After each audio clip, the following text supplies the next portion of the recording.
que je vous propose, c'est d'enchaîner directement avant de passer à la phase de questions en prenant de la hauteur avec Patrick Aigrin, donc qui est au téléphone avec nous, responsable de l'analyse des marchés, études et prospectives à France Agrimaire. Donc Patrick, avec toi, on va plutôt être sur une approche de comparaison internationale. On quitte l'exploitation, on quitte le territoire, on monte encore pour se poser la question de l'estimation, la prévision et la comparaison des rendements dans les grandes cultures d'une part, les céréales en particulier, et puis ensuite sur la vigne et le vin.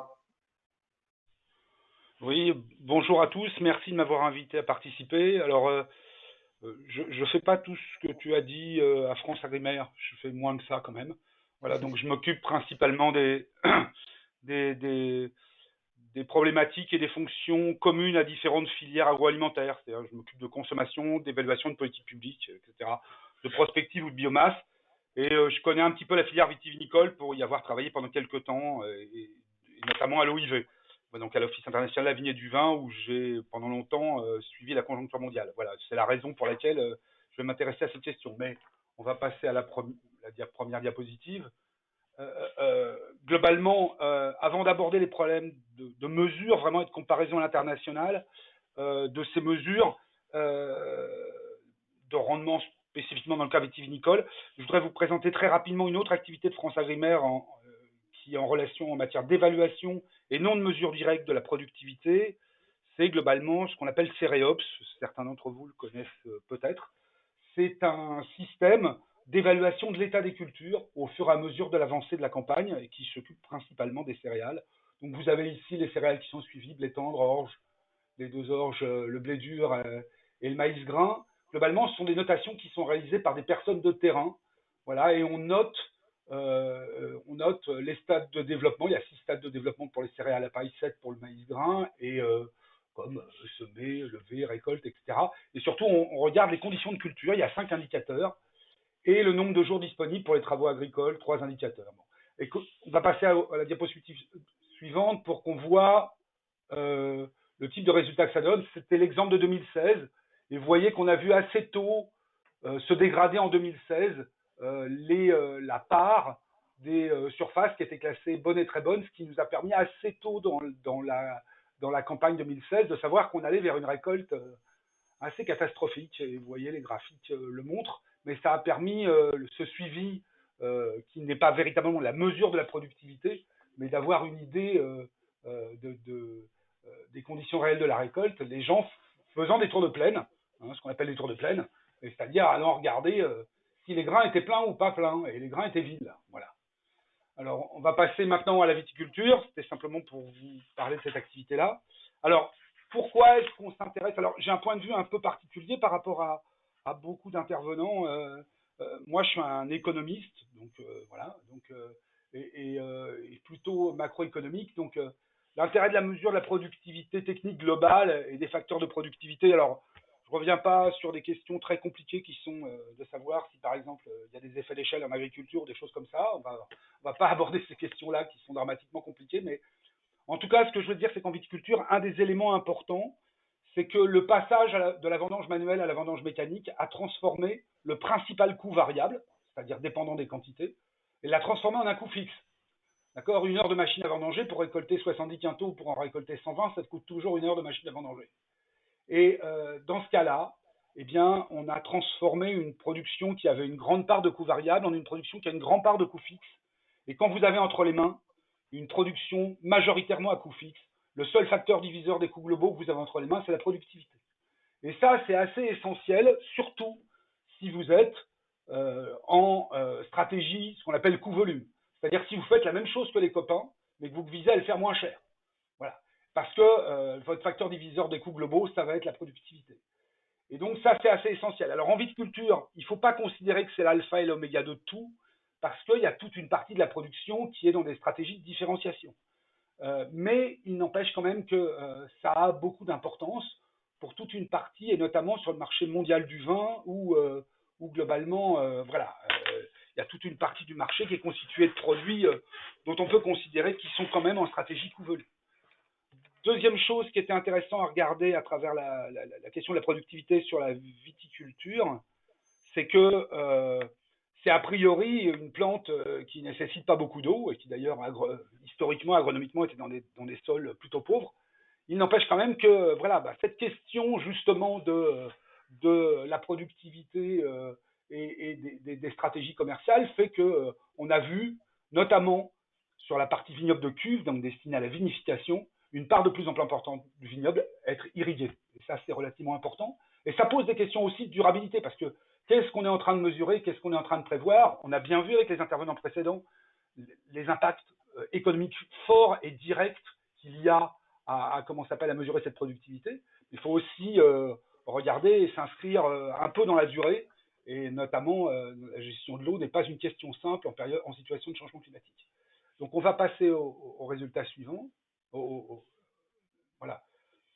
Globalement, la difficulté pour mesurer la productivité et faire des comparaisons internationales, c'est que quand on parle de viticulture, on ne sait jamais si on mesure la productivité globale au vignoble, qui est une productivité, je dirais, proche de la biomasse, je dirais, c'est-à-dire celle du vignoble. On mesure des quantités de raisins et on doit diviser par des hectares. Donc de toute façon, ça veut dire que les deux éléments qui, depuis le début de cet après-midi, sont bien évidemment mis en avant et qui sont des vraies difficultés, c'est de quelle surface on parle et de quelle production on parle.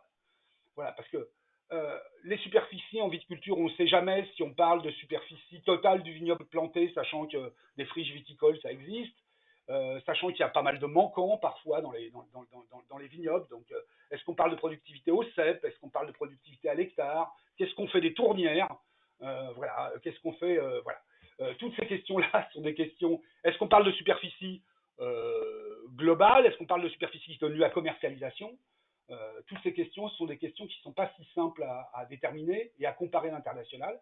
Et en matière de production, on ne sait pas si on parle de biomasse globale, c'est-à-dire de production totale, de production récoltée, ce qui n'est pas toujours équivalent à la biomasse totale de fruits produits, et puis ou de production commercialisée. Tout ça donne des choses relativement compliquées. Et ça, c'est quand on est encore au niveau du fruit. Quand on parle au niveau du vin, c'est encore pire, parce que le vin, faut enlever les mous et les jus qui sont coproduits avec les raisins qui sont pressurés, mais qui ne vont pas aller à la production de vin.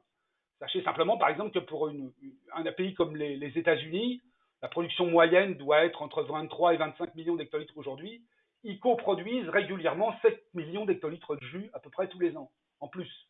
Et donc, vous voyez bien que de quoi on parle quand on parle de productivité, c'est pas si simple si on met les mous et les jus avec, ou si on les en retire, ou si on les retire. Voilà, on va continuer, parce que j'ai que 8 minutes, donc il faut que j'aille vite. On peut passer aux diapos suivantes. Ça arrive, Voilà. normalement, Bon. c'est partagé. C'est bon, donc voilà, donc la productivité globale progresse, on fait en moyenne 10 tonnes hectares dans le vignoble, au niveau du vignoble mondial. Voilà, mais sachez que ça va de certains vignobles où on est à très peu, à 3 tonnes hectares, et d'autres vignobles où on est parfois moins que ça même, et des vignobles où on est à 30 tonnes hectares. Donc on va continuer. Ah, voilà. Alors, là, vous avez un élément important d'explication et de compréhension des différences de productivité dans le monde. C'est le fait que les vignobles ne sont pas du tout destinés à la même destination finale. Les vignobles que vous avez en vert sur ces ronds sont des vignobles qui sont destinés à la production de raisins de table, ceux qui sont en violet à la production de vin et ceux qui sont en jaune à la production à sécher. Eh ben, sachez que les vignobles, globalement, les vignobles de table et secs sont irrigués généralement, avec des productivités largement plus importantes que les vignobles de cuve. Mais ces derniers temps, on a vu se développer l'irrigation sur les vignobles de cuve, et surtout, pas mal de vignobles, pas mal de types de cépages, par exemple, on pense à la sultanine ou à d'autres types le handpot en Afrique du Sud, etc., sont des cépages qui peuvent aussi bien aller à la table qu'à la cuve, qu'au séchage. Et donc, c'est pas si facile que ça aussi de mesurer les productivités viticoles quand on a des cépages qui sont comme ça. Vous avez sur la gauche du graphique la part des vignobles irrigués. Je n'ai pas le temps de développer, vous aurez cette information, vous la regarderez à tête reposée. On va continuer. Globalement, donc, quand on s'intéresse maintenant à une tentative de mesure de la productivité, une comparaison internationale de la productivité vinicoles, cette fois-ci, sur le vin, la première chose et la première difficulté, c'est d'être capable de distinguer la part du vignoble total, qui est d'une part en production et d'autre part qui va à la cuve. Et là, vous voyez que c'est loin d'être si simple que ça. D'abord, ça bouge dans le temps, hein, bien sûr. Quand vous prenez un pays comme le Chili, par exemple, le Chili, c'est d'abord un gros pays exportateur de fruits. Hein. C'est les premiers exportateurs mondiaux de fruits hein, et de raisins de table. Et globalement, et aussi, ils utilisent une grande partie de leur production à faire des raisins secs qu'ils distillent et avec lesquels ils font du pisco. Hein. Le pisco, c'est beaucoup produit au Chili et au Pérou, même si les Chiliens et les Péruviens se tapent sur la figure pour savoir à qui ça appartient.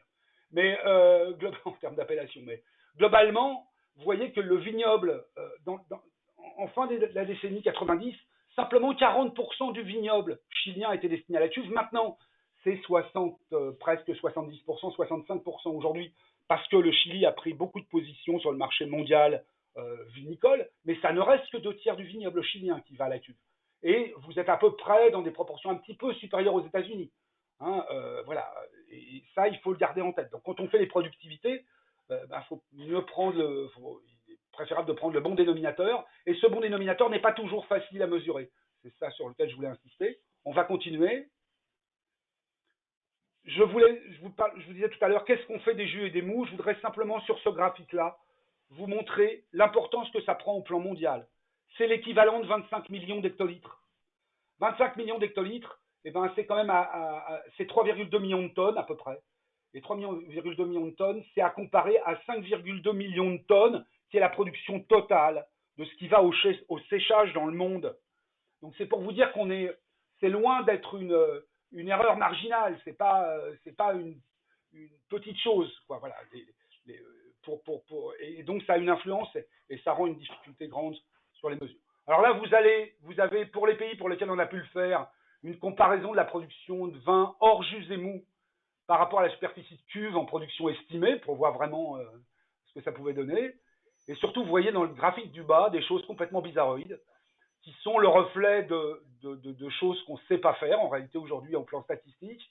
Par exemple, au Brésil, on a une chute très forte de la productivité, mais qui en réalité est liée au fait que, comme les Brésiliens sont de plus en plus intéressés par le marché du vin et qu'ils ont beaucoup d'Isabelle, l'Isabelle c'est un hybride producteur direct qui n'est pas très bon pour faire du vin, ils ont développé, et c'est le pays où la fraction de la production viticole qui va au jus de raisin est la plus importante, c'est presque 50% de la production viticole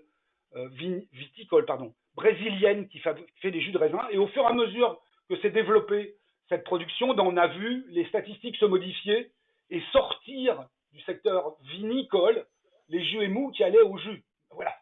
Et donc, donc là, on a une discontinuité statistique qui nous permet absolument pas de comprendre l'évolution de la productivité au Brésil. Et puis, sur les 2 pays du bas, sur l'Espagne, on sait bien que dans la Mancha, la densité du vignoble, elle peut descendre à 1500 pieds hectares, c'est-à-dire 3 mètres sur le rang, 3 mètres entre les rangs, ou à peu près. Et pour résister à la sécheresse, avec des systèmes racinaires qui sont très profonds, etc., cep par cep. En réalité, la bonne mesure, ça serait la productivité au cep et pas la productivité à l'hectare. Ça n'a pas beaucoup de sens. Et pour le Portugal, on a une difficulté, c'est quand on fait beaucoup de vins qui sont ce qu'on appelle des vins, ce qu'on appellerait en France des vins doux naturels, mais ce qu'on appelle des vins de liqueur notamment, et qu'une partie de la production vinicole sert à fabriquer de l'alcool avec lequel on va muter le vin, on a des productivités de vin fini qui sont beaucoup plus faibles. Et c'est normal. Voilà, c'était simplement pour vous montrer, vous illustrer rapidement les difficultés qu'on pouvait avoir à comparer ces productivités au plan international. Merci beaucoup, Patrick. On se rend compte que c'est un vrai métier, un vrai boulot, même si effectivement j'avais voulu te donner encore plus de casquettes que ce que tu en as aujourd'hui. Et on se rend compte donc, avec ton discours que les difficultés méthodologiques nationales, la disparité des modes de culture, des modes de production, rend encore plus difficile l'estimation, même a posteriori, des productivités. Alors j'imagine que être dans une logique prédictive est encore plus complexe. Ce que je vous propose, c'est qu'après ce premier tour d'horizon. Oui, Patrick. Excuse-moi, je voulais juste rajouter un truc que j'ai pas dit. Sachez une chose, c'est que la production vinicole, même la notion de production vinicole, n'est pas la même dans tous les pays dans le monde. Dans les pays européens, la production vinicole, c'est une production agricole. Ce qui sort de l'exploitation agricole, c'est du vin. ce qui sort de l'exploitation agricole dans bon nombre de pays dans le monde, notamment dans ce qu'on appelle les pays du nouveau monde viticole, bien que ce concept-là me paraisse pas très pertinent sur le plan économique, mais en tout cas, ce qui sort, c'est du raisin, et la production vinicole, c'est une production qui s'établit au fur et à mesure de la mise en œuvre des vinifications. Et donc, c'est une statistique de production industrielle. Et vous ne la connaissez qu'à la fin de l'année. Donc on est sur des logiques vraiment extrêmement différentes en fonction des pays.